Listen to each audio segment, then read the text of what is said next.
Panélistes, je vous salue et vous souhaite la bienvenue à cette session qui sera présentée par le professeur Chedli, dont j'aurai l'honneur et le plaisir de vous présenter dans quelques instants. Je voulais dire que nous avons commencé le mois de mai par célébrer la Journée mondiale de l'hygiène des mains et SCPCI, notre plateforme, a programmé pour toutes les sessions du mois de mai différents sujets sur le thème de l'hygiène de main et que le professeur Chedli pourra clôturer aujourd'hui ses activités sur l'hygiène des mains en ce mois de mai. Sans plus tarder, je voudrais partager mon écran pour présenter l'orateur du jour, qui est le professeur Chedli.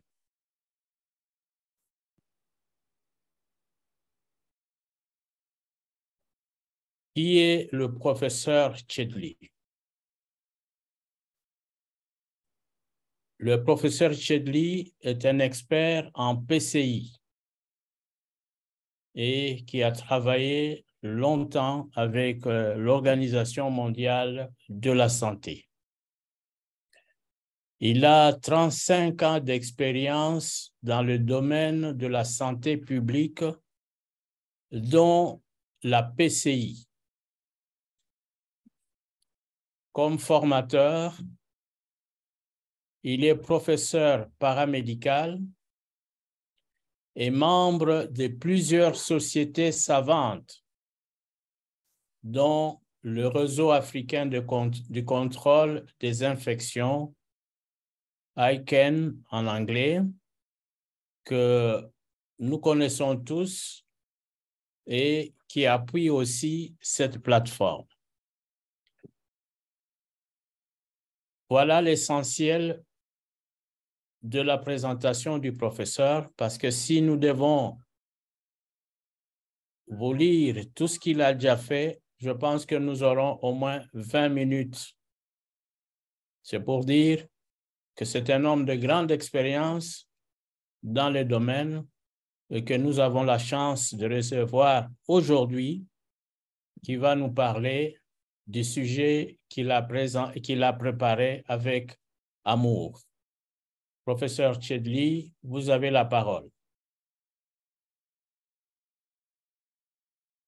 Merci beaucoup, cher professeur Ali Bolabola. Vraiment, c'est un grand honneur pour moi d'être invité par l'expertise congolaise de prévention contre d'infection.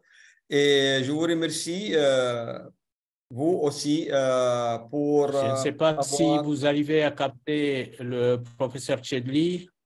Moi, je n'arrive pas à le capter. Oui, ça passe très bien. Professeur Chedli, est-ce que pas vous clair? Oui, je crois que le feedback des participants, ils disent que c'est bon, je crois. Oui, la majorité vous dit ça va, c'est de votre côté, prof. Bon, chers collègues, comme j'ai commencé, je remercie vraiment professeur Ali Boulaboula, que je considère personnellement l'un des doyens et des références en prévention contre d'infection, pas seulement en République démocratique du Congo, mais pour nous en Afrique. Alors, vraiment, l'initiative, elle est très pertinente et consacrer le mois de mai pour l'hygiène de main. Vraiment, c'est une innovation que je considère vraiment très pertinente et va apporter le plus pour nous, le professionnel de santé, dans le continent africain. Chers collègues, je fais cette présentation au nom de le réseau africain pour la prévention contre l'infection, qui est ICAN, que je partage avec vous. Alors, cette présentation, si vous permettez que je vais partager mon écran.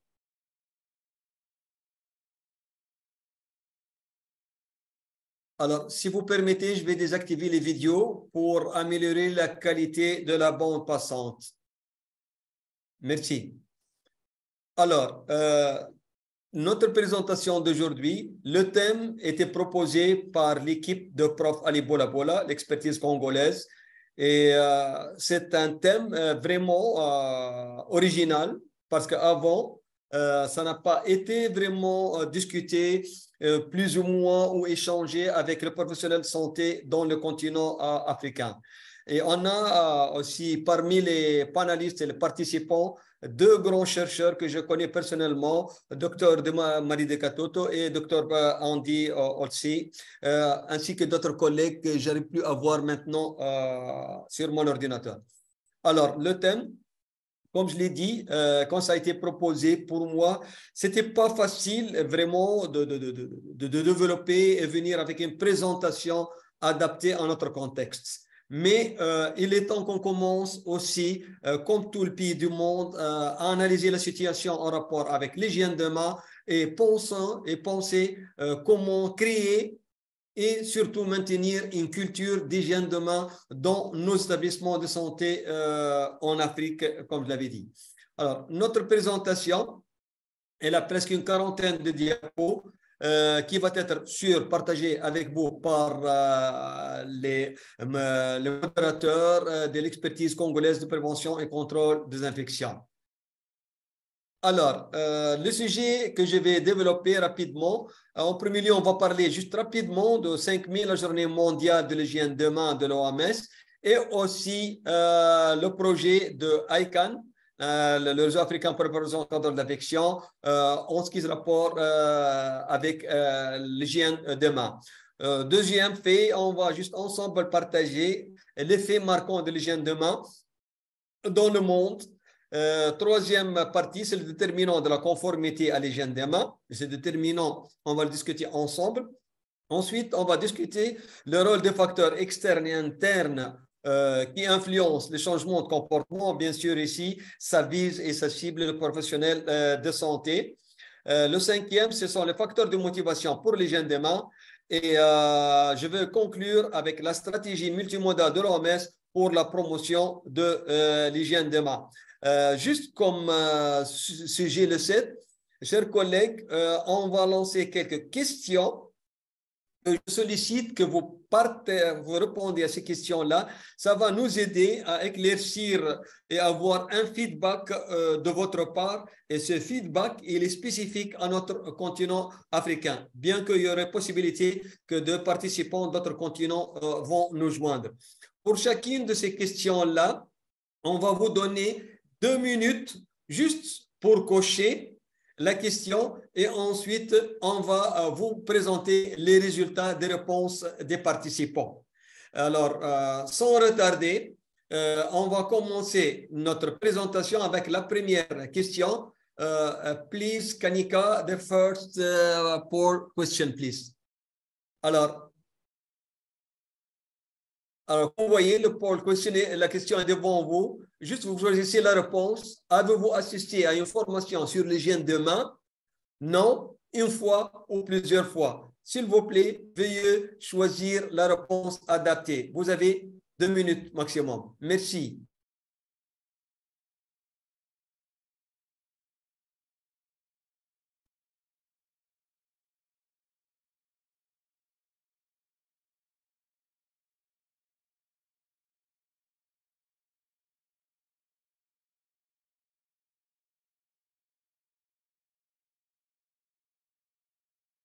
J'espère que tous les participants ont eu le temps de cocher la réponse adaptée.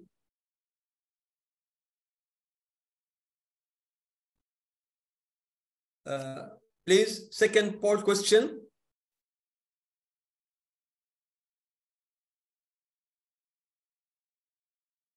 Kanika, please, second poll question.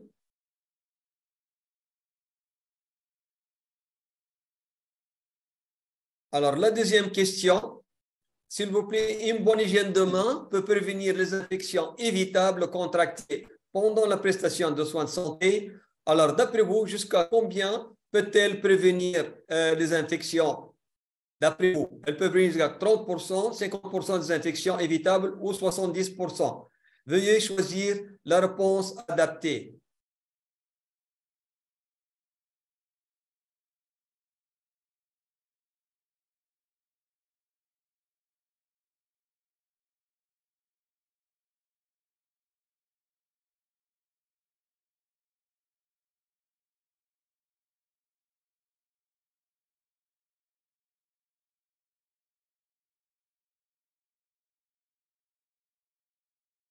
Merci beaucoup. Kanika, please, the third part question. La troisième, s'il vous plaît, chers participants et dernière dans cette série.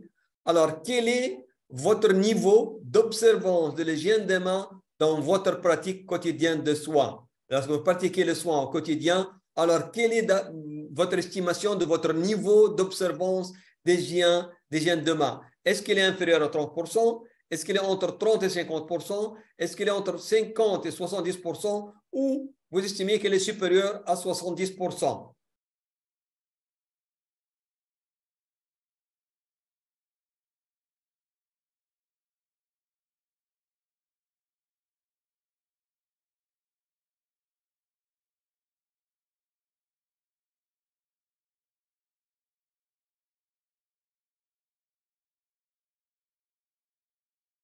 J'espère que tous les participants ont eu le temps et la chance de répondre à nos 3 questions de sondage. Merci. Please, the result for the first question, please, Kanika.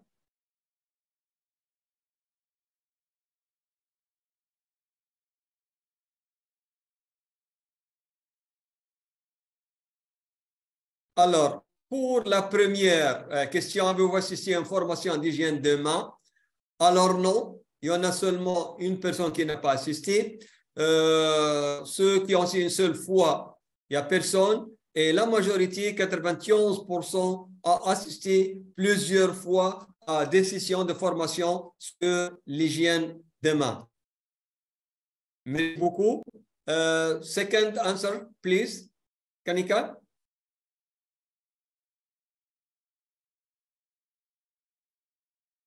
Pour la deuxième question, une bonne hygiène de main peut prévenir les infections évitables contractées pendant la prestation de soins de santé. Alors, pour 7% des participants, ils ont dit qu'il peut éviter jusqu'à 30% des infections. 14% ont répondu que ça peut éviter presque 50%. Et 79% ont dit que ça peut éviter plus que 70% des infections associées aux soins et qui sont prévitables. Merci beaucoup. Please, third part question, answer.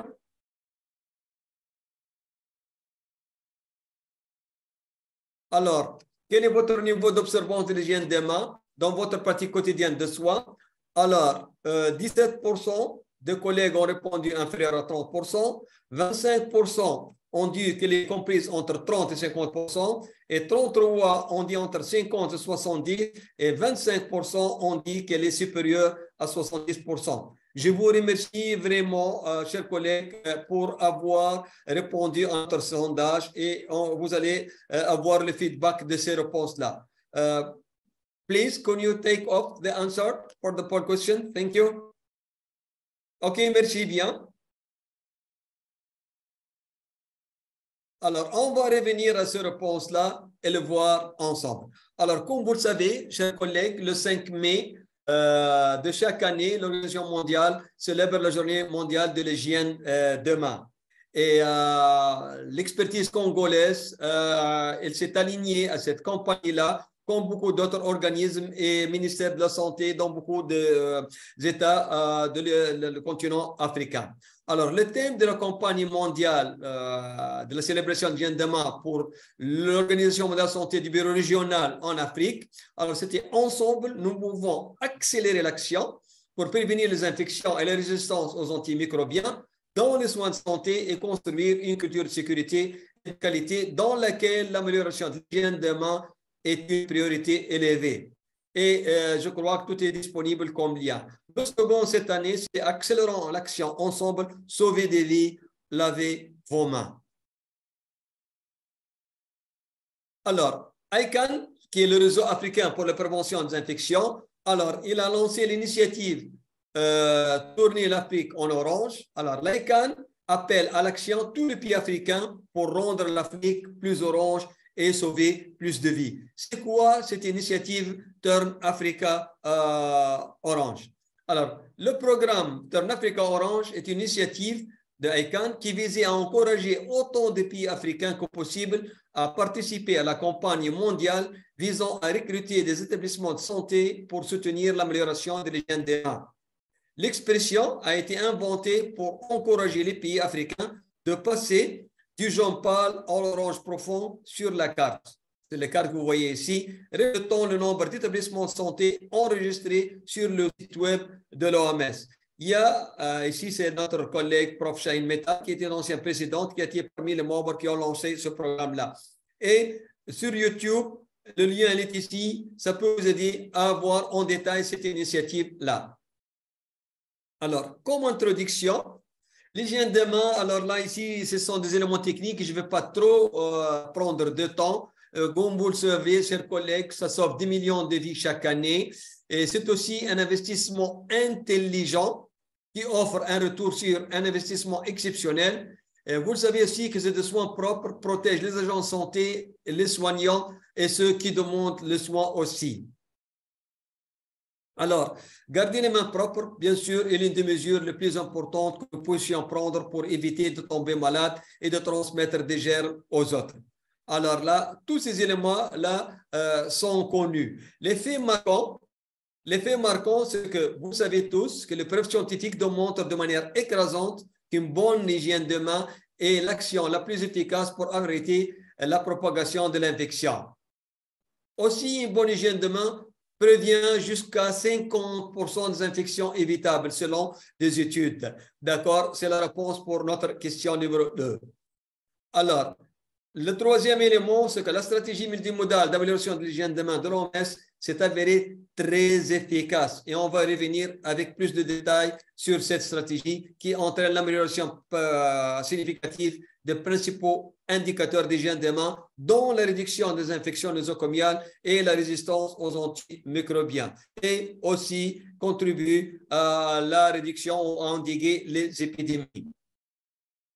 Une hygiène des mains appropriée, comme vous le savez, ça réduit l'infection par le virus de COVID, c'est les agents de santé. Aussi, investir dans l'hygiène des mains rapporte énormément. La mise en œuvre de politiques d'hygiène de main peut générer des économies représentant en moyenne 16 fois le coût de leur mise en œuvre. C'est-à-dire, si on investit $1000 dans l'hygiène de main, ça va nous rapporter un gain de $16 000. Ça.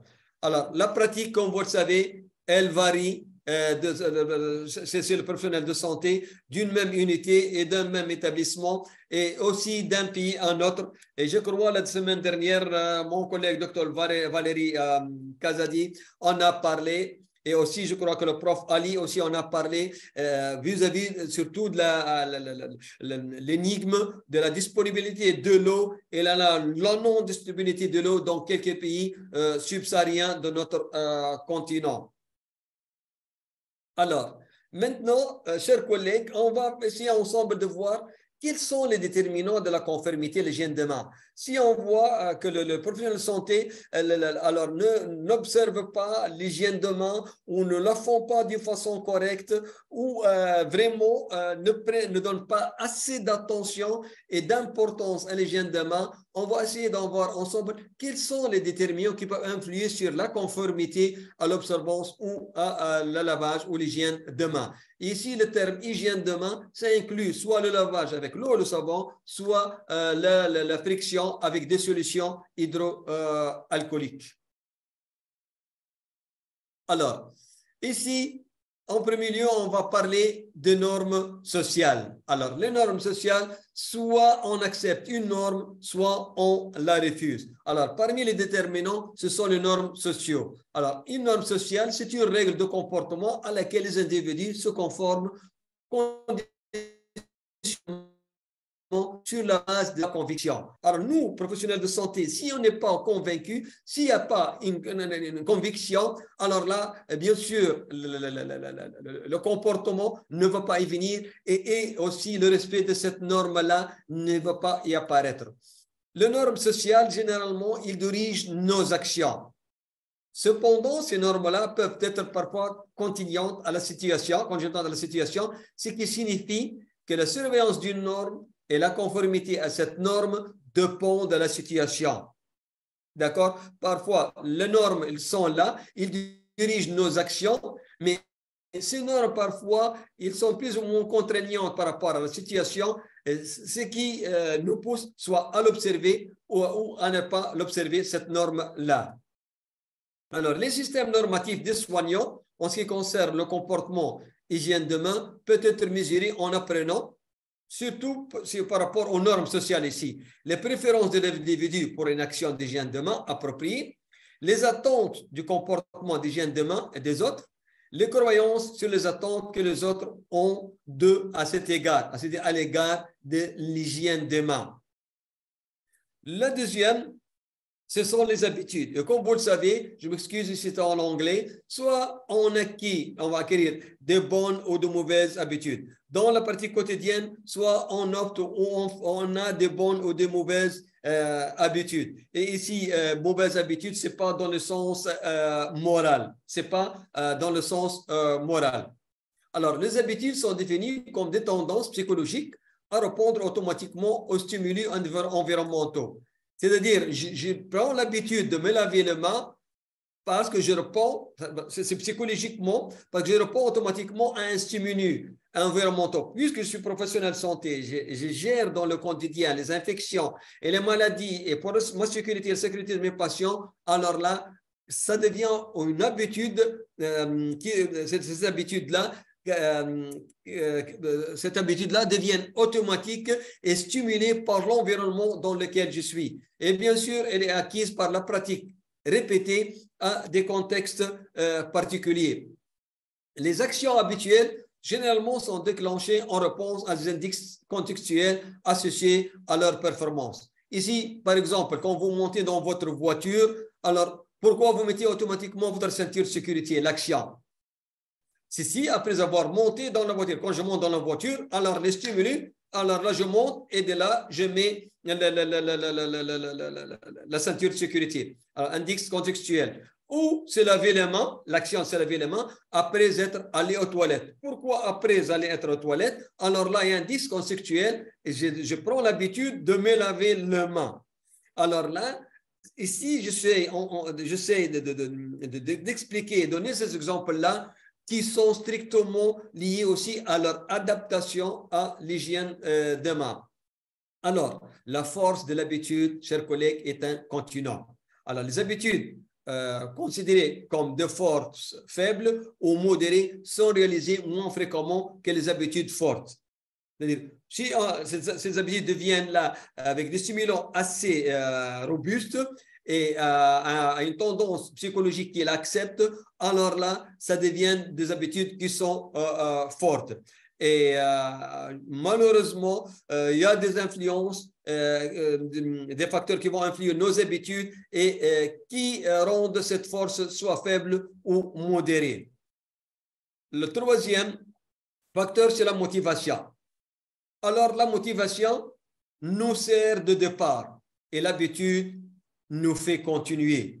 C'est-à-dire, on doit chercher à être motivé. Et si on est motivé, alors là, cette action-là va devenir une motivation. Si je reviens à l'exemple de mettre la ceinture de sécurité dans la voiture, alors là, parce que j'ai peur des accidents et j'ai vu des statistiques que ceux qui ont des accidents sans avoir porté la ceinture de sécurité, les dommages peuvent être plus importants et les pertes en vie humaine ou les dégâts ou les handicaps et les traumatismes sont plus importants.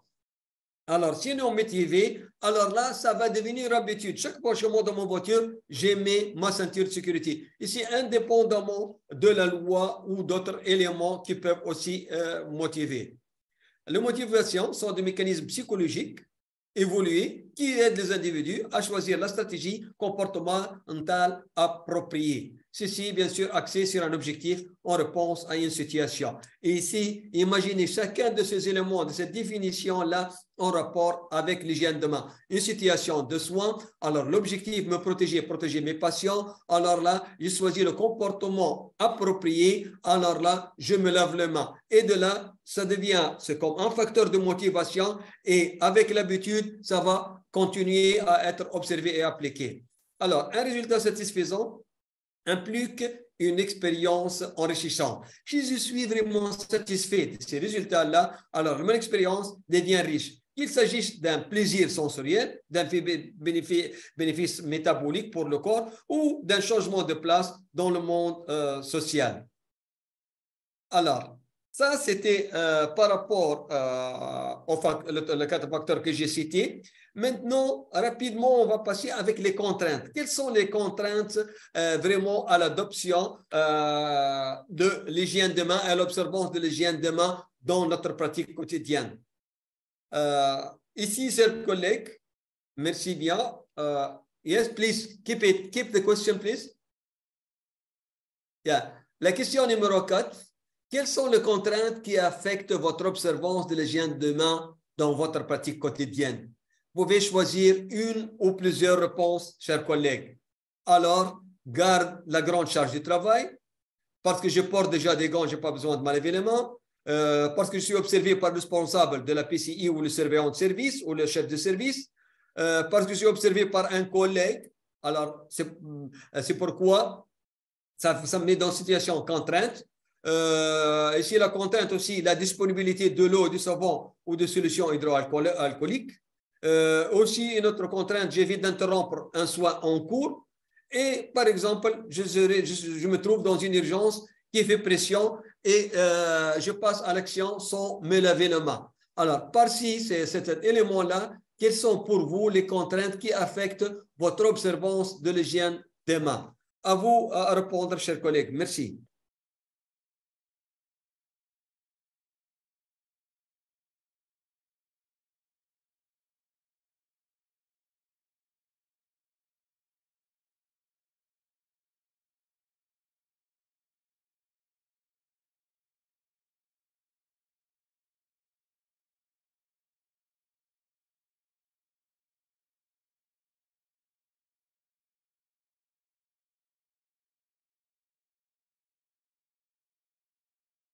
Merci, merci beaucoup. Est-ce qu'on peut, please, can we have the answer?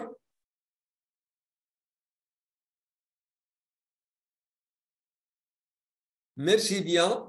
Alors, chers collègues, pour 25% d'entre vous, les contraintes, c'est surtout la grande charge du travail.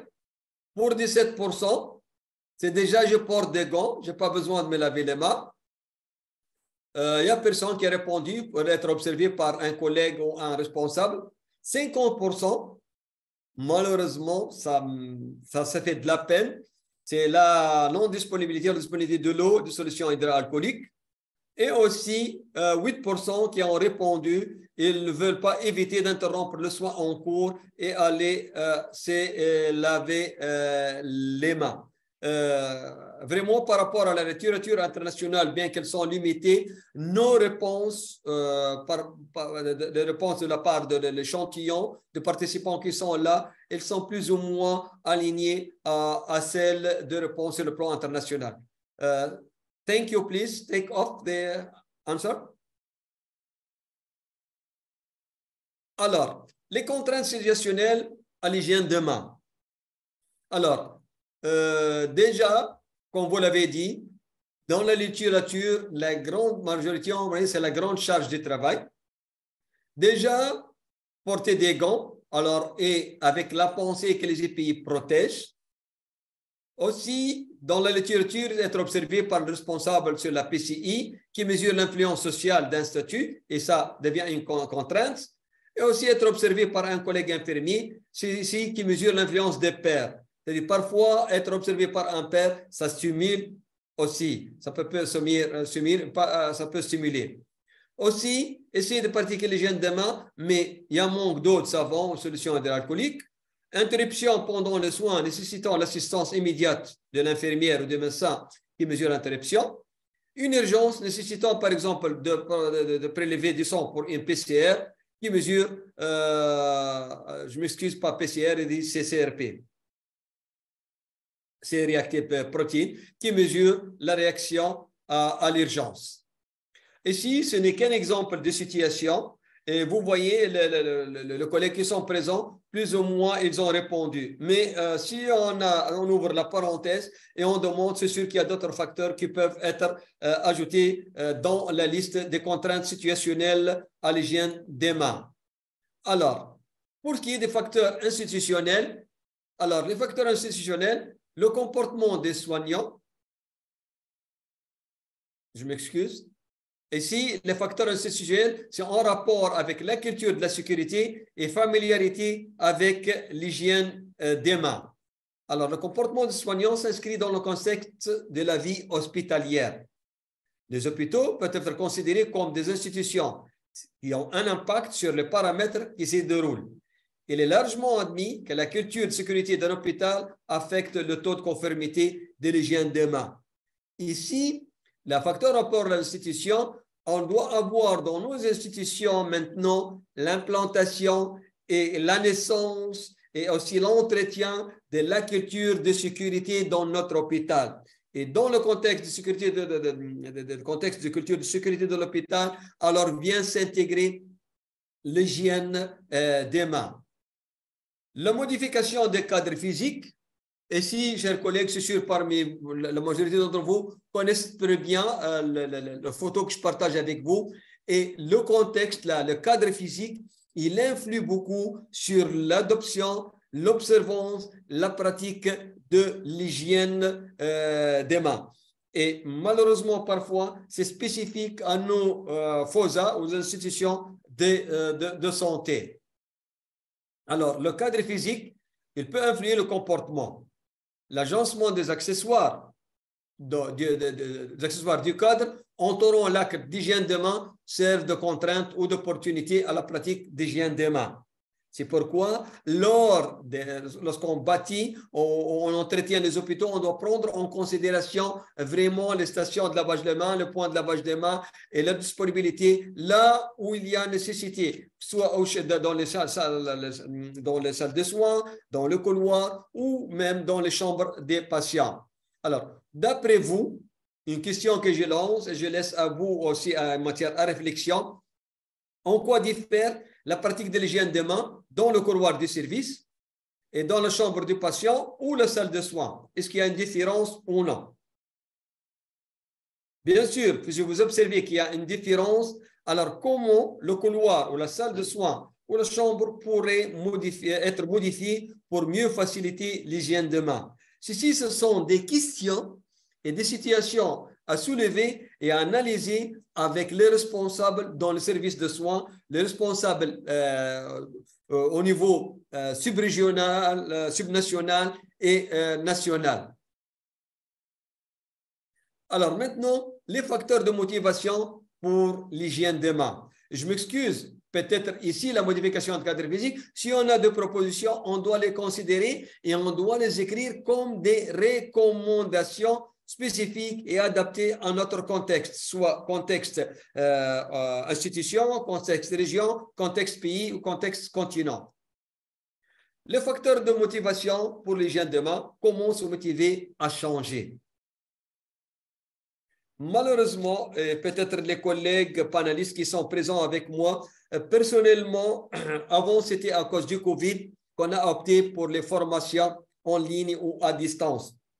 Mais pour la PCI, la prévention contre l'infection et les formations en sciences de la santé, les formations présentielles en face à face, vraiment ont un impact qui dépasse de loin celles de formations qui se font en ligne. Et j'espère que le responsable au niveau de l'expertise congolaise, à leur tête, professeur Ali Boula, prennent en considération cet élément-là et dans le futur, on peut y faire des formations in situ présentielles.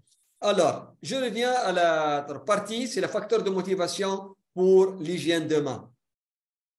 Alors, chers collègues, ce que je propose et ce que je partage avec vous, ce sont soit des expériences, soit des éléments de la littérature, mais ça nécessite aussi d'être discuté et réfléchi et adapté à vos situations. C'est-à-dire, ce sont les étincelles qui vont, déclencher le commencement, surtout la réflexion et la méthodologie à vraiment adopter une culture d'hygiène de main. Et quels sont, par exemple, ici, ce chapitre-là, le facteur de motivation. Alors, les facteurs de motivation pour l'hygiène de main. Alors, avant tout, si on pense aux facteurs de motivation, l'hygiène de main, chers collègues, c'est un comportement. C'est une façon de faire. Et un comportement, c'est individuel, et aussi c'est groupe, c'est aussi une discipline, un groupe de professionnels. C'est tous les éléments en rapport avec le comportement de l'être humain et de l'individu, et spécifiquement de professionnels de santé. Alors, l'hygiène de main est un comportement complexe. Et ce comportement, il a une myriade de facteurs de motivation et d'obstacles. Alors, quand on dit un comportement, alors le comportement, il y a des facteurs qui peuvent modifier, il y a des facteurs aussi qui peuvent entraver ou bloquer ce comportement. Alors, les aspects comportement de base, il entoure les pratiques d'hygiène des mains en milieu hospitalier, ont fait l'objet de nombreuses recherches. Malheureusement, et ici on a avec nous un collègue aussi, un grand chercheur, un ami aussi, docteur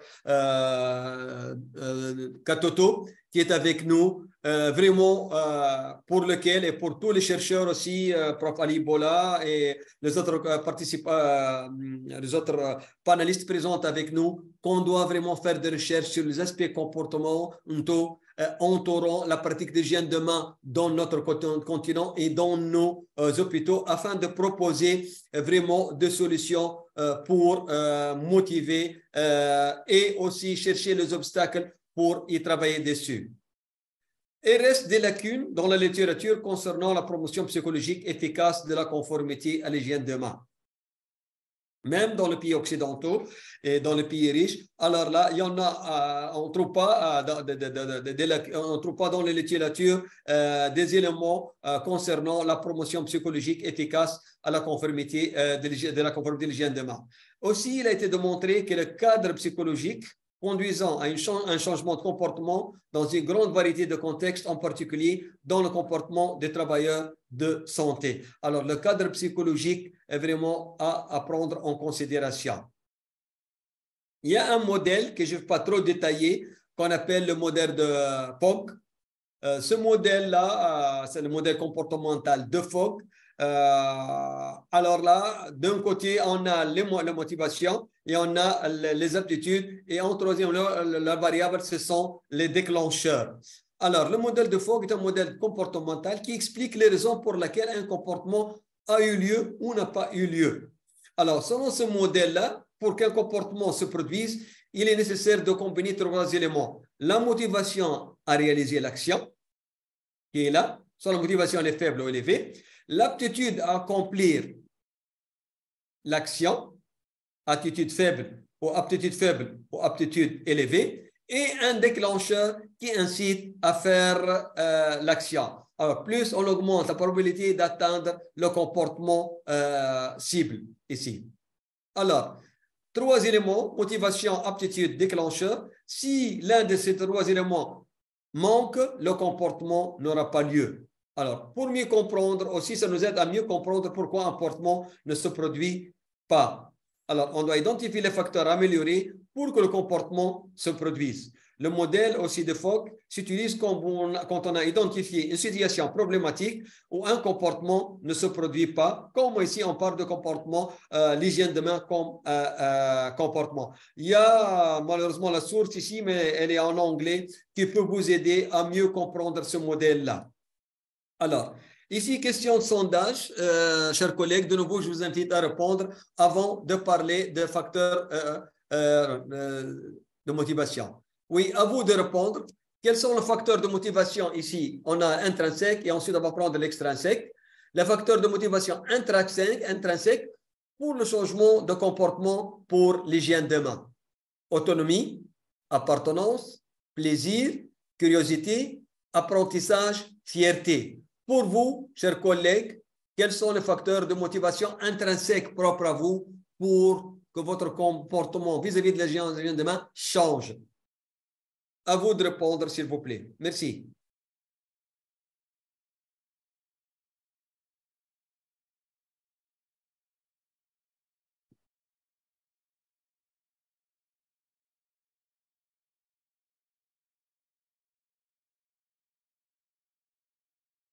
Thank you, Kanika. Second, next question, please.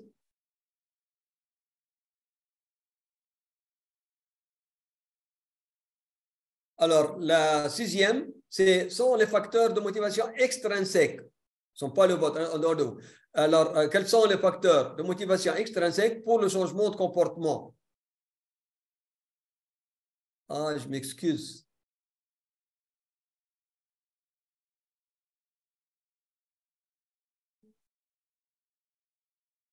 Ah, je m'excuse. J'ai répété les mêmes choix.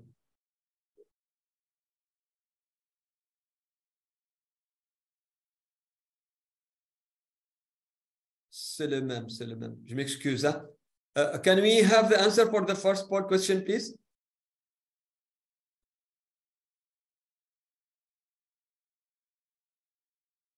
Merci bien. Merci. Eh bien, le facteur intrinsèque, d'après 22% pour vous, c'est l'autonomie. 22% aussi, c'est l'appartenance. 22% c'est l'apprentissage et 33% c'est la fierté. Alors là, le facteur de motivation intrinsèque, le plaisir ou la curiosité n'était pas présente parmi les participants. Merci bien. Thanks. Thank you. Can you take up, please?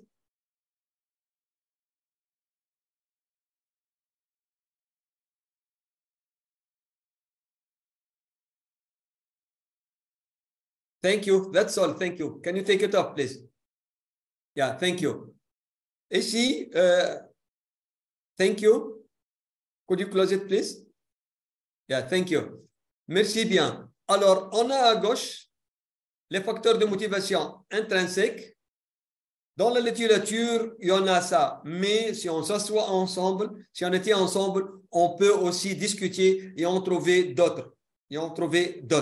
Alors, parmi les facteurs de motivation propres à l'individu, c'est son autonomie, son appartenance à une institution, à un métier, à une profession, je ne sais pas, par plaisir. J'ai le plaisir, c'est-à-dire quand je me lave les mains, alors je trouve un plaisir à faire ça. Alors, c'est la curiosité. Ici, ces facteurs-là ne sont pas seulement propres à l'hygiène des mains, l'apprentissage, et aussi je suis fier d'avoir lavé les mains. Pour ce qui est des facteurs extrinsèques, alors le statut professionnel ou le statut social, alors là, qui motive, c'est la promotion, c'est-à-dire si je fais l'acte, je serai promis. C'est en rapport avec ma carrière, c'est en rapport avec mon salaire, c'est en rapport avec les récompenses que je peux recevoir si j'observe certaines pratiques en prévention et en contrôle d'infection dans l'hygiène de main. Et aussi la compétition par rapport à mes collègues, c'est moi qui observe l'hygiène de main dans la pratique régulière et je suis connu par faire ça. Il y a un certain sens de compétitivité. Merci. Alors, les défis externes par rapport à l'hygiène des mains, à une culture d'hygiène des mains. Alors, les défis externes, les défis sont ce qui rend la vie intéressante et les surmonter et ce qui lui donne du sens.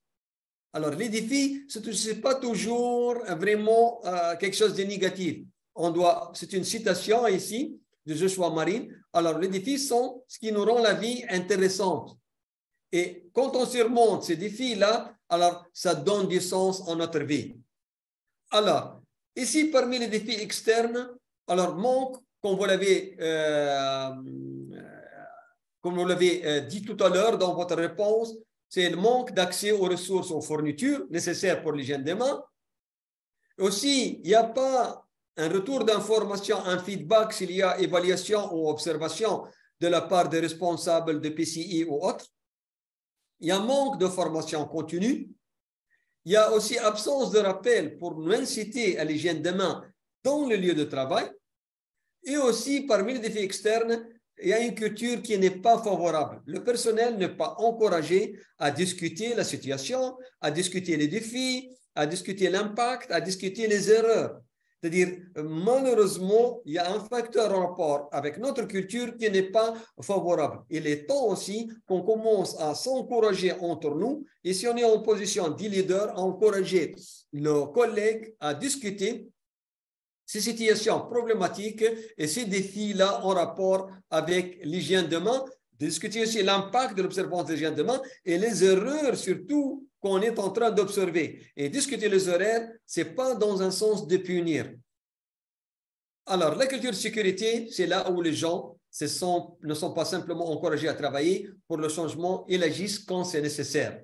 Engagement visible de la direction de l'hôpital ou du service, discussion ouverte sur la sécurité et les ressources sont disponibles. Alors, on doit commencer vraiment à penser à une culture de sécurité dans laquelle s'intègre la pratique d'hygiène de main.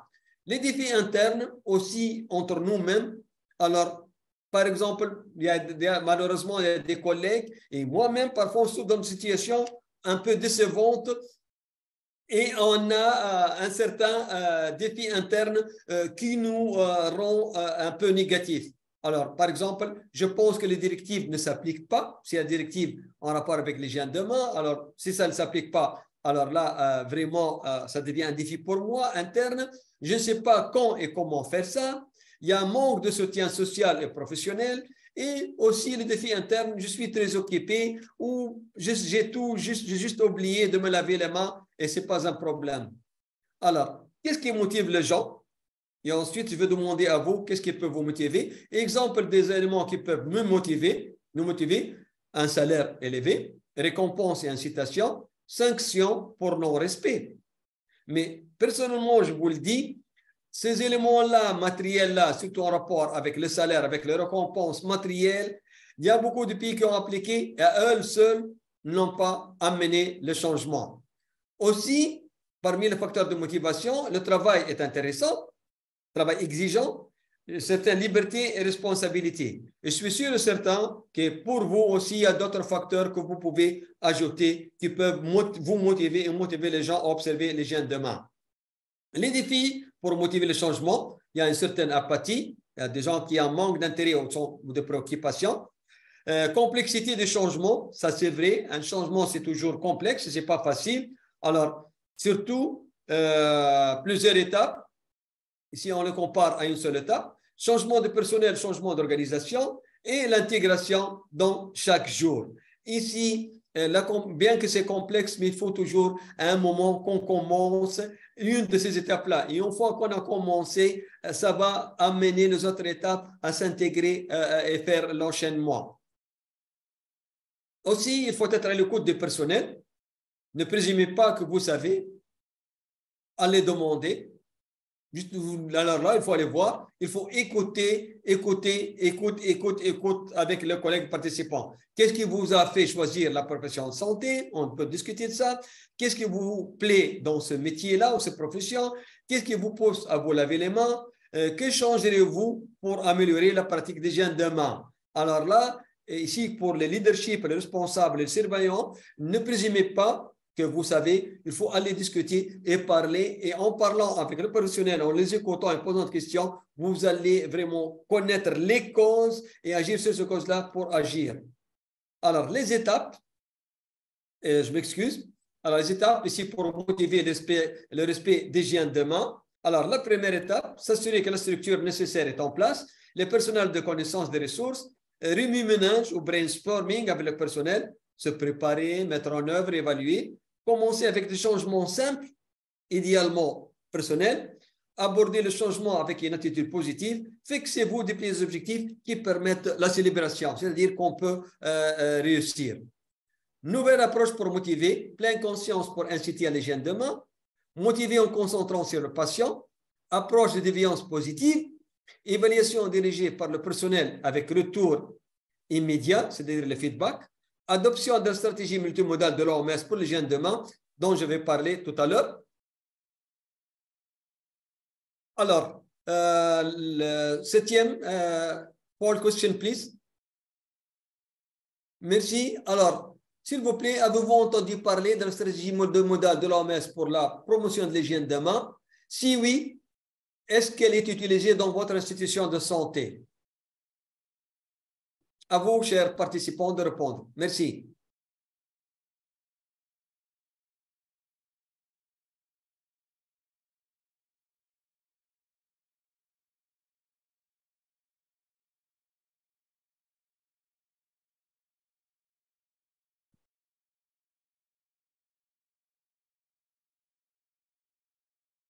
Merci, merci beaucoup.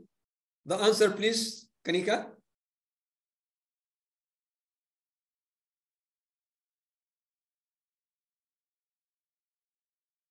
Wow, c'est très important ça. Alors, 100%, là, on a entendu parler, mais malheureusement, seulement 22% utilisent dans leur institution. Et on espère vraiment qu'on trouve la méthodologie adaptée et propre pour améliorer ces chiffres-là et avoir plus d'institutions de santé dans notre continent africain et en RDC qui observent cette pratique-là. Merci. Thank you. Can you take it up, please? Alors, rapidement, je ne vais pas trop retarder. Le guide là, de mise en œuvre, il est disponible. Juste vous écrivez le nom, vous allez le trouver sur le site web de l'Organisation mondiale de la santé. Il y a tous les détails. C'est pourquoi je ne vais pas entrer dans les détails dans ce chapitre-là. Mais vous allez avoir la présentation et ça va vous servir comme référence pour y commencer. Premier élément de cette stratégie, c'est les 5 indications de l'hygiène de main que vous connaissez. Avant un contact et après, blablabla, et tout ça, vous le connaissez tous. Le fait marquant de la stratégie, alors, cette stratégie, il y a une étude qui a été publiée par The Lancet pour les maladies infectieuses. La stratégie de l'OMS pour une meilleure hygiène de main est facile à appliquer pour les agents de santé. Elle est très facile. Alors, il y a sur 6 sites en Arabie Saoudite, Costa Rica et autres pays là qui a dit l'application de la stratégie de l'OMS contre hôpitaux. Alors, ici, le résultat, c'est quoi? Le respect de bonnes pratiques est passé de 51 à 67%. Dans cet échantillon, en implantant la stratégie multimodale, alors les bonnes pratiques, le respect de la pratique d'hygiène de main a augmenté. Aussi, parallèlement, les infrastructures, les connaissances du personnel ont aussi nettement progressé.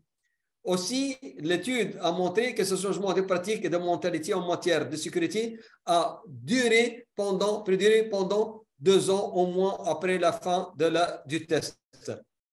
Jusqu'à présent, cette stratégie est appliquée dans plus de 15 700 structures de soins dans 168 pays du monde et plus d'une cinquantaine de gouvernements ont fait le fondement de leur campagne nationale pour l'hygiène de main. C'est-à-dire leur campagne nationale d'hygiène de main est basée sur la stratégie multimodale. Et beaucoup de pays ont des plans nationaux d'hygiène de main. Alors, aussi, cette stratégie est recommandée par le Centre pour des contrôles des États-Unis et de l'Europe et le Joint Commission international et les organisations accréditées et par presque toutes les organisations de professionnels dans le monde. Alors, les 5 principes, rapidement, le changement de système, formation et éducation, évaluation et restitution des résultats, rappel et incitation sur le lieu de travail, culture institutionnelle de sécurité. Alors, les étapes, vous pouvez les voir tout à l'heure pour la mise en œuvre de cette stratégie, préparer un plan d'action, évaluer les éléments existants, identifier les changements nécessaires, sélectionner et mettre en œuvre les produits nécessaires, que ce soit hydroalcoolique pour l'hygiène de main, dispenser une formation appropriée et mettre en place des rappels incitatifs, développer des approches qui permettent d'instaurer cette culture-là, procéder des évaluations et restituer les résultats obtenus et maintenir et renforcer la motivation. Pour conclure, concernant la stratégie multimodale, chacun des éléments mentionnés mérite un investissement égal à la fois spécifique et intégré pour parvenir à un programme efficace et durable dont les résultats peuvent varier selon l'établissement de soins. Bon, certains éléments de la stratégie recommandée peuvent s'avérer fondamentaux au départ dans certains établissements, d'autres plus ou moins ne pas être immédiatement applicables dans d'autres établissements. Ici en Afrique, et d'après mon expérience, j'ai travaillé dans presque plus qu'une vingtaine, je crois 25 pays en Afrique dans lesquels j'ai travaillé. Il est temps vraiment qu'on fait la promotion de l'hygiène des mains et aussi on doit progresser avec l'acquis en hygiène des mains vers un autre concept qui est très important pour nos hôpitaux en Afrique, c'est vers des hôpitaux propres, clean hospital. En Afrique, on doit progresser avec des mains propres vers des hôpitaux propres. Dernière question, s'il vous plaît. Yes, please. Alors, estimez-vous qu'une culture positive d'hygiène de main peut être instaurée dans votre établissement de santé? Oui, peut-être non.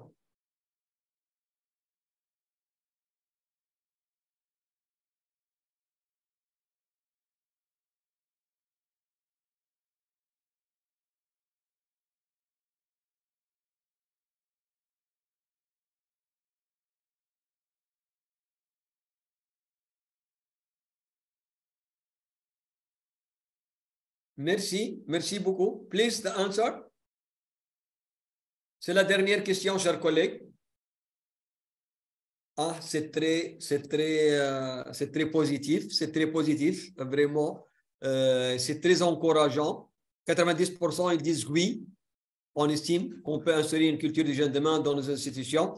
10%, ils disent peut-être. Mais c'est sûr qu'avec ce peut-être, ils ont leurs raisons pour lesquelles ils disent que c'est peut-être. Et peut-être sur ces raisons-là pour lesquelles la réponse n'était pas oui, qu'on peut agir pour vraiment aussi pouvoir adopter. Merci bien. Alors, chers collègues, pour conclure, je m'excuse. Ah, normalement, j'avais... Bon, c'était ma conclusion ici. J'ai cru que j'ai mis notre conclusion. Alors, je vous remercie. J'ai gardé pour vous les références que vous pouvez trouver ici, qui peuvent vous être utiles. Merci vraiment pour votre participation et attention. Et merci à Prof. Ali Boulaboula et son équipe. À vous la parole, Prof. Ali. Merci beaucoup, professeur Chedli. C'est avec plaisir que nous avons suivi cet exposé riche en enseignement et surtout l'important apport de votre expérience dans nos pays où vous avez travaillé. Mais je vous ai dit dans notre discussion il y a quelques jours que le paradoxe demeure. Il y a l'apprentissage de cette hygiène de main et il y a aussi la disponibilité de l'eau et tout ce qui accompagne le lavage de mains. Il faut se laver les mains au savon ou utiliser les solutions hydroalcooliques et la suite. Pour moi, le paradoxe demeure. Pourquoi? Parce que si nous prenons le cas de l'Afrique, nous avons des pays où les conditions climatiques privent cette population de l'eau pendant plusieurs mois de l'année. Que peuvent-ils faire? Il y a aussi de l'autre côté les pays qui sont gâtés par la nature avec une hydrographie très abondante, mais dont la technologie n'a pas suivi pour permettre la distribution de l'eau à tout le monde, de l'eau courante à tout le monde, et ajouter à cela le manque d'éducation de l'hygiène des mains.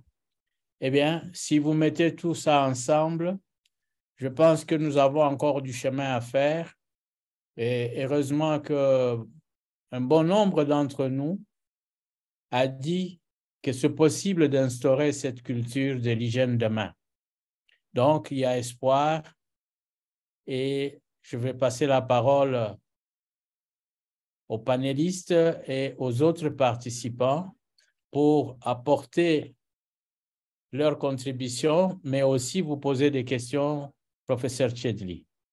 Je donne la parole Avec aux plaisir. panélistes et aux participants. Merci. Avec plaisir. Merci bien. Peut-être je veux moi-même demander à Dr Katoto qu'est-ce qu'il pense par rapport à ça et la possibilité vraiment de lancer des recherches propres à nous en Afrique en rapport avec le comportement hygiène de main. Merci à vous, Dr Katoto. Merci, professeur, pour cet exposé qui nous a bien nourri aujourd'hui. Bonjour, bonjour à tous les participants. Et je crois que d'un côté, comme personnel de santé, nous avons mené dans le temps beaucoup de recherches, beaucoup d'études, implémenté beaucoup d'interventions, sans essayer d'entrer dans la communauté et réfléchir avec la communauté. Et aujourd'hui, maintenant, nous nous rendons compte, par exemple, avec le prouesse de la technologie, du génie de médecine, où, par exemple, on a une technologie très élevée avec la COVID-19 qui nous a permis d'avoir en un temps record le vaccin contre la COVID-19 avec le matériel comme les mRNA. Et donc, voilà, on vient avec ces vaccins et la population refuse de prendre ces vaccins. Et donc, la technologie elle-même ne nous garantit rien, finalement. De bonnes théories elles-mêmes ne nous garantissent rien.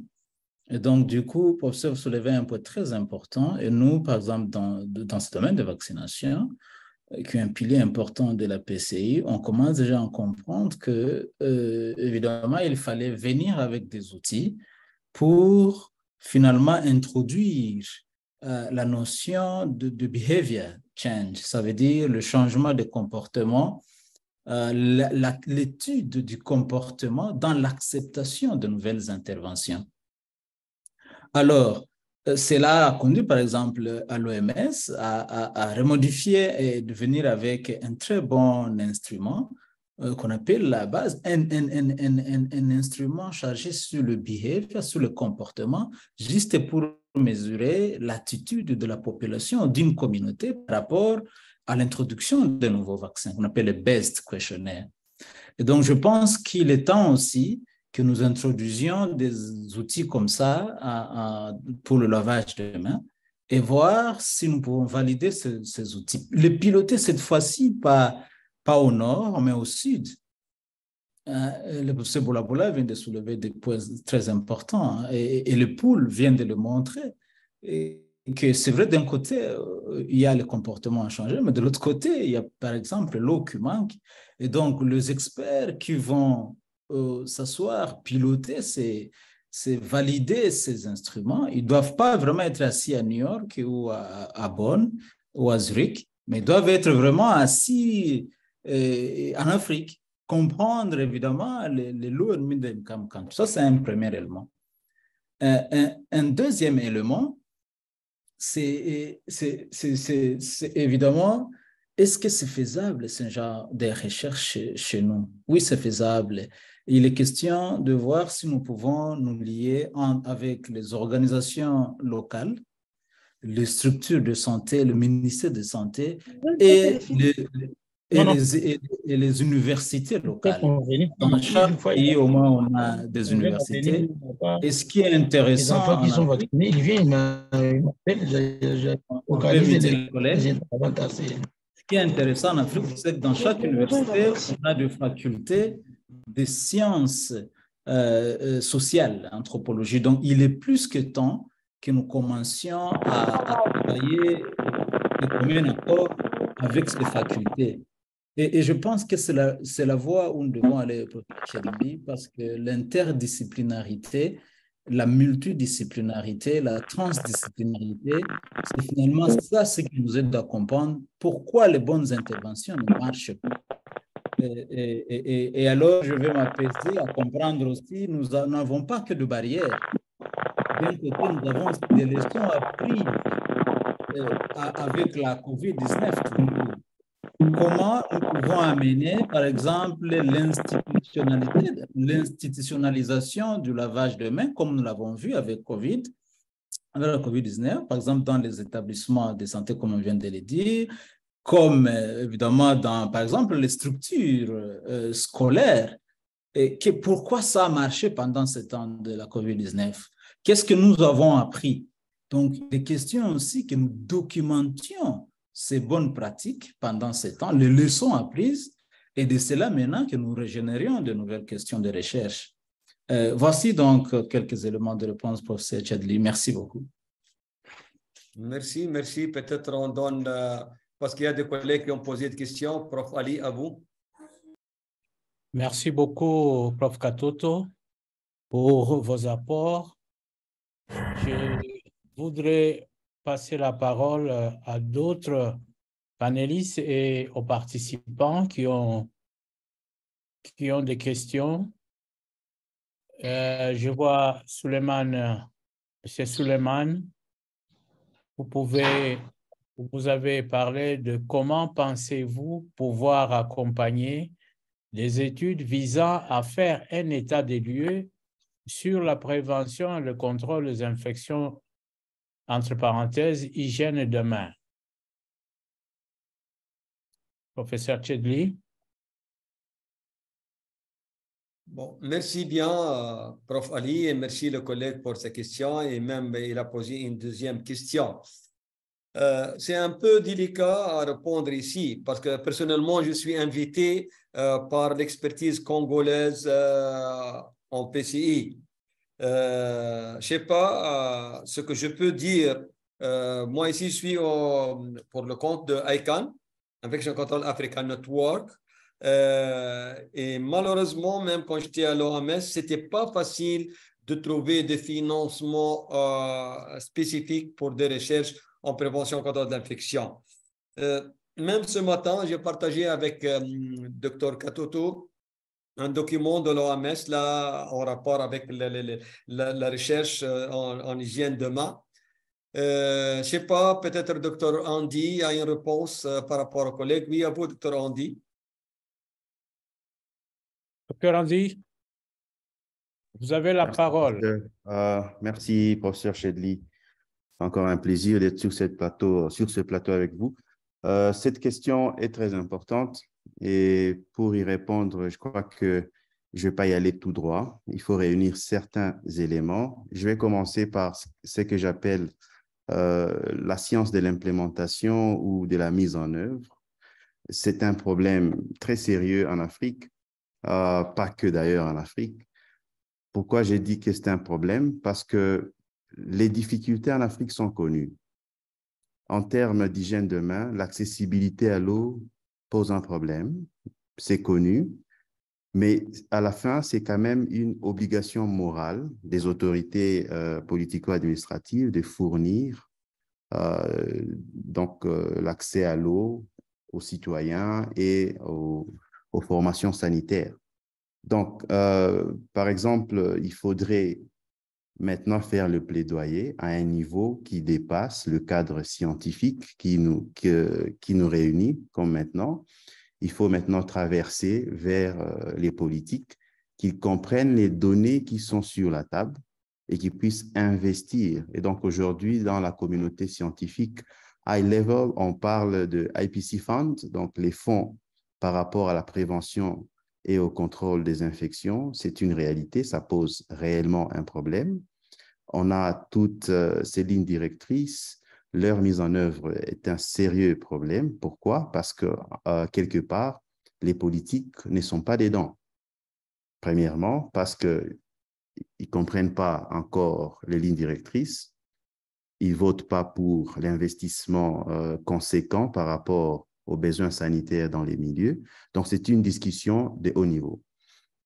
Au niveau de Africa CDC, où nous sommes maintenant employés, il est très clair qu'il faut que les pays membres puissent prendre leurs responsabilités et donc se mettre devant leurs obligations morales pour fournir suffisamment d'efforts.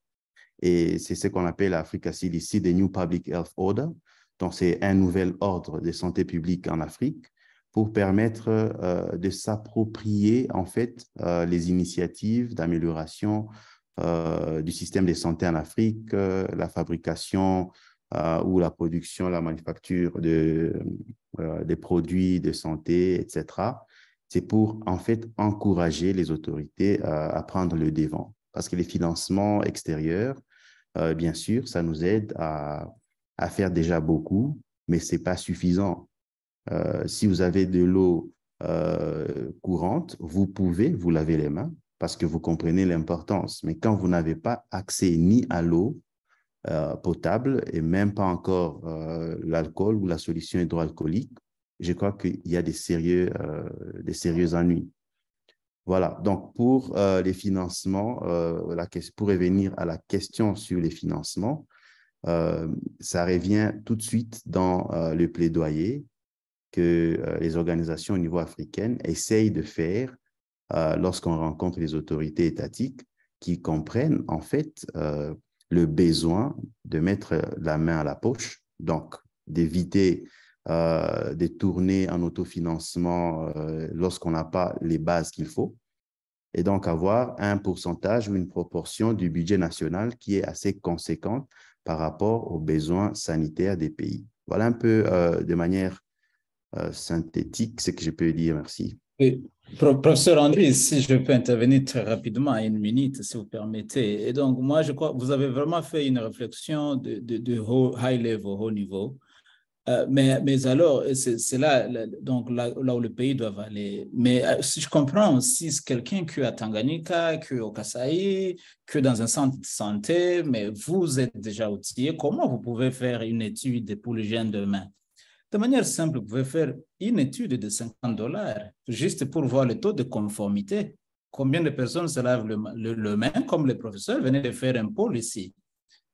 Ça ne coûte rien, mais juste avoir cette prévalence là-bas de combien se lavent aux soins intensifs, combien se lavent les mains et avec quoi, le matin comme le soir, dans une salle d'accouchement, aux soins intensifs, etc. Puis vous publiez cette petite étude. Et c'est là que les autres vont vous connaître. C'est là que les donateurs vont vous connaître. Et puisque vous avez publié, vous êtes connu. Puisque vous avez les données, vous pouvez les vendre. Et alors là, vous pouvez écrire un protocole de recherche. Voilà, nous avons publié, nous avons trouvé que, par exemple, ici, 50% n'ont pas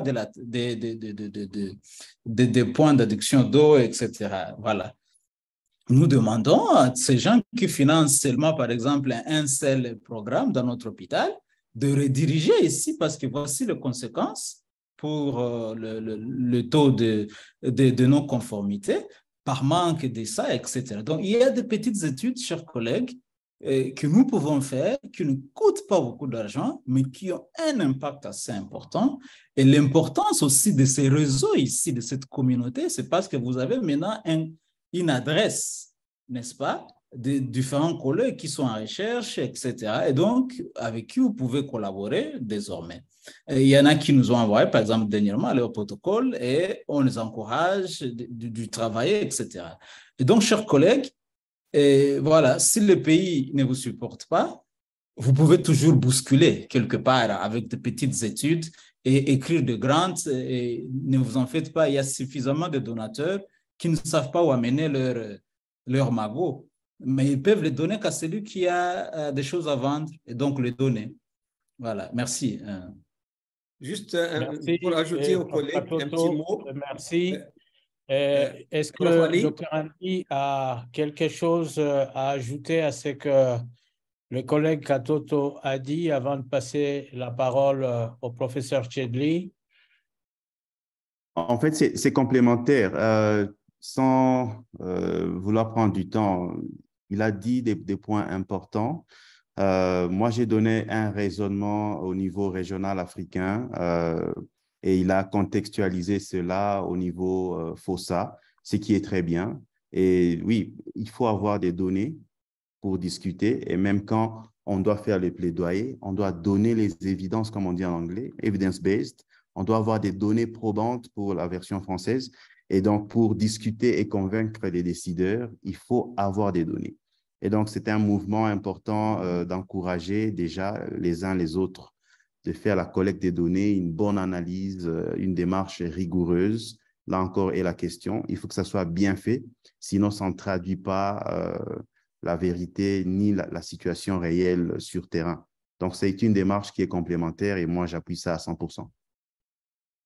Merci beaucoup, Dr. Andy. Professeur Chedli, vous aviez quelque chose à ajouter?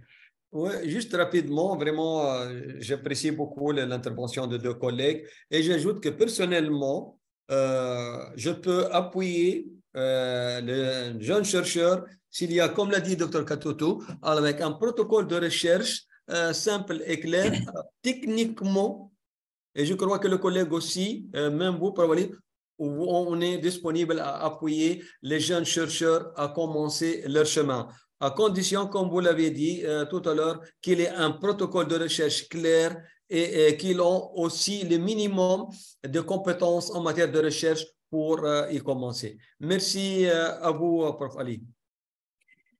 Merci pour vos apports. Nous avons M. Ndoumé qui a écrit « Merci pour votre présentation, professeur. Ma question est relative à la qualité des équipements pour l'hygiène des mains et des toilettes qui ne sont pas adaptés à l'usage hospitalier à cause du coût. Quelle approche auprès de nos autorités pour le choix d'équipements adaptés? » Bien, panélistes, nous commençons d'abord par le professeur Chedli et ensuite les autres participants. Eh bien, la question est posée. Donnons la réponse à M. Ndoumé. Merci, M.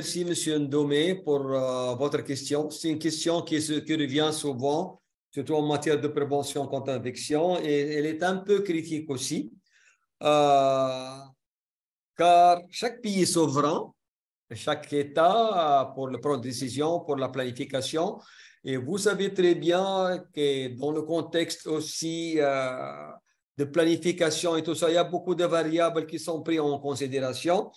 Et on est sûr tous qu'on veut, qu'on souhaite et qu'on travaille pour avoir le meilleur disponible, le meilleur équipement, le meilleur moyen qui sont disponibles pour faciliter la tâche et pour avoir aussi de meilleurs résultats et une bonne qualité de soins et pour améliorer aussi la sécurité des soins.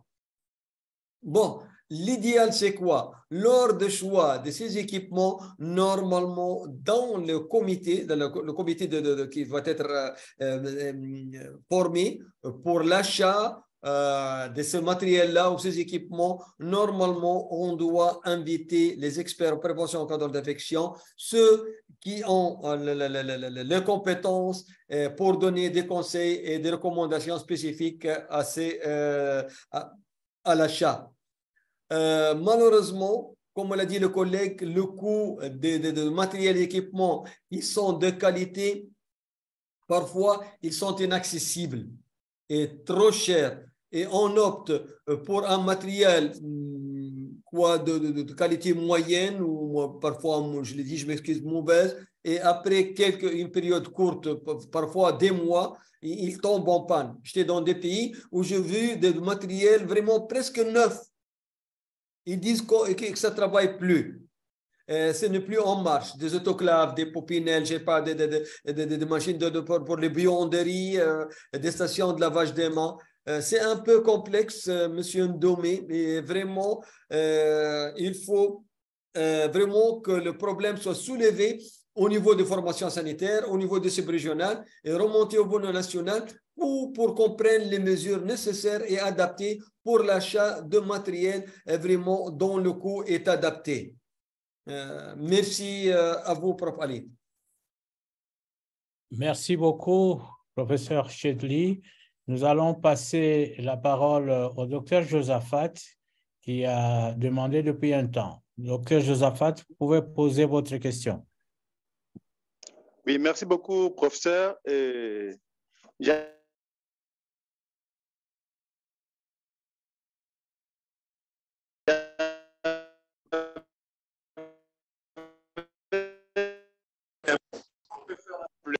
Mais ça n'aboutit pas.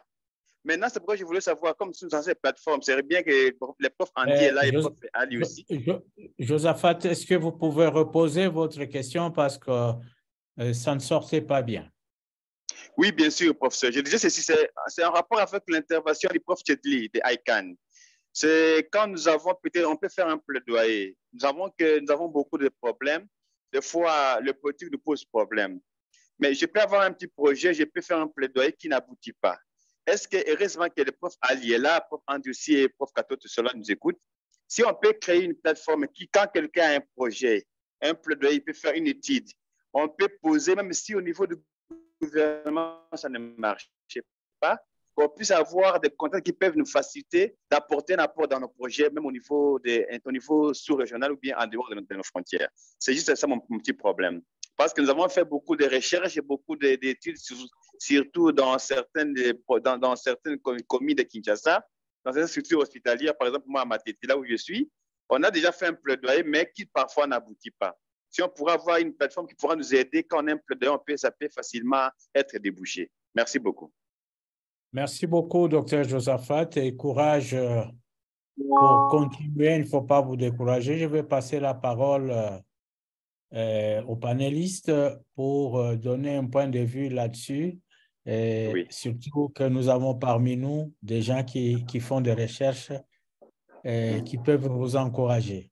À vous, Prof. Katoto, Andy et Prof. Chedli. Merci, Prof. Ali. Je remercie Dr. Josaphat pour sa question.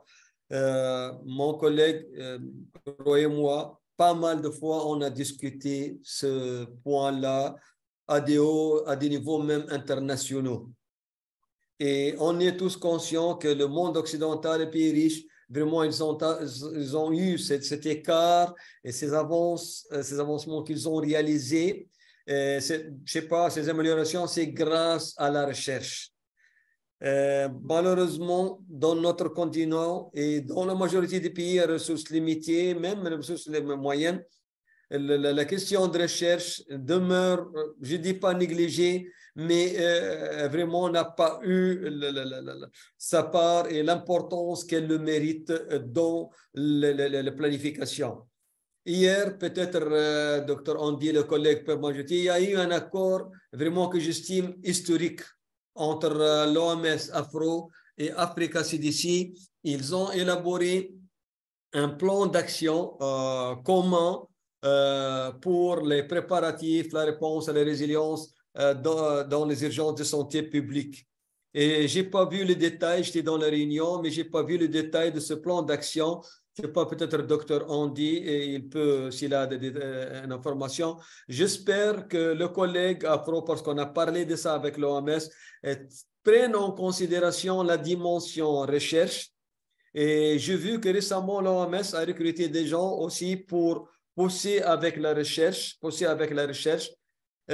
J'espère vraiment que ceci sera pris en considération et je vous promets que personnellement, je vais aussi pousser, que ce soit au niveau de ICANN ou avec le collègue dans d'autres organismes internationaux ou régionaux en Afrique sur ce point-là. Merci à vous, Dr. Andy. Dr. Andy, vous avez la parole et je pense que ce sera la dernière intervention parce que nous avons atteint le temps limité. Merci, Dr. Andy. Merci, professeur. Je crois qu'on n'en dira jamais assez. La recherche va constituer ou constitue la pierre angulaire dans toutes les discussions. Vous ne pouvez avoir de plaidoyer que si vos données sont probantes, si vous pouvez justifier le pourquoi. Et même tous ces grants qu'on écrit pour demander des fonds ou les appuis, il faut avoir des données scientifiquement valables. Donc, la démarche, elle est salutaire. Il faut qu'on apprenne à faire de la recherche et de la bonne. Pour ceux qui ont participé à mes cours, ils savent de quoi je parle. Il est important que la recherche soit de bonne qualité parce que sinon, c'est une perte de temps, de ressources et perte en vies humaines.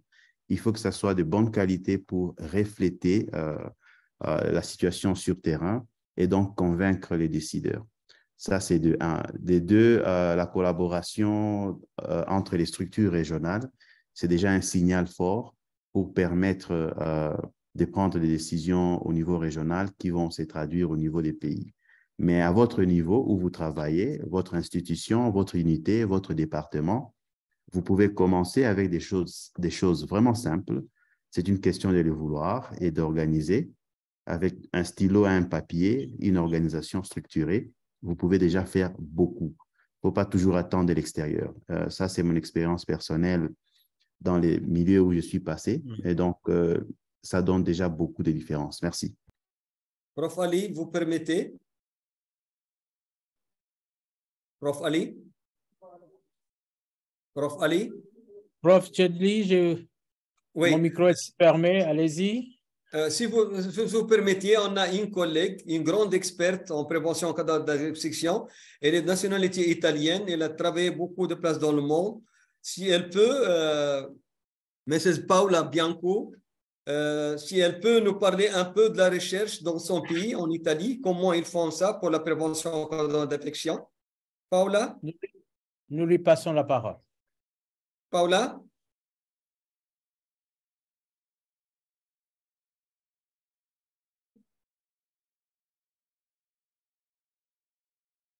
Paula, désactivez votre micro, please.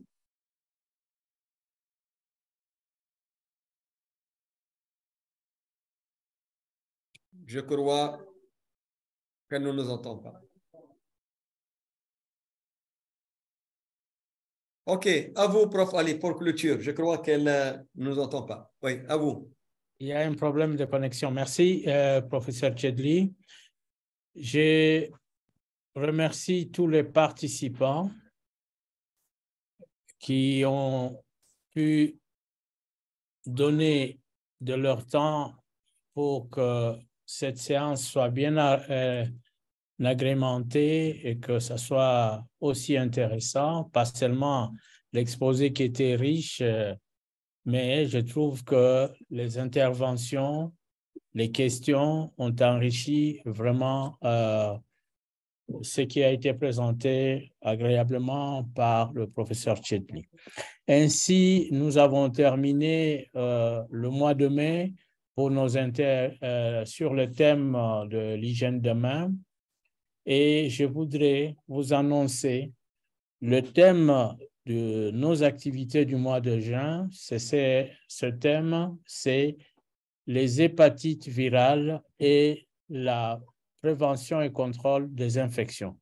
Nous aurons pendant 4 semaines des interventions des éminents orateurs que vous avez déjà rencontrés. Ils vont nous parler sur différents angles de ces hépatites, comment éviter, comment prévenir cela et comment contrôler. Voilà le thème pour le mois prochain. Je pense que nous serons nombreux pour étayer ce thème avec bonheur. Professeur Chedli, chers panélistes et chers participants, c'était un grand plaisir pour nous de vous avoir pendant tout le mois de mai et nous espérons que nous serons encore ensemble au mois de juin. Je vous souhaite un bon retour chez vous. Merci. Merci bien. Merci, Prof Ali. Merci à toute votre équipe et aux participants. Au revoir. Au revoir. Merci. Au revoir. Thank you. Merci beaucoup. Au revoir. Thank you, Eco Team.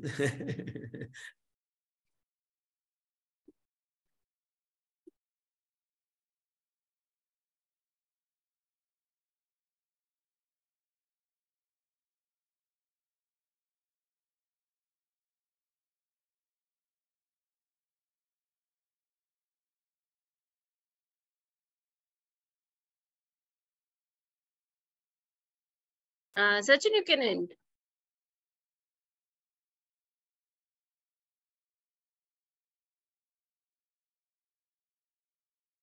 Sachin, you can end the session. Thank you.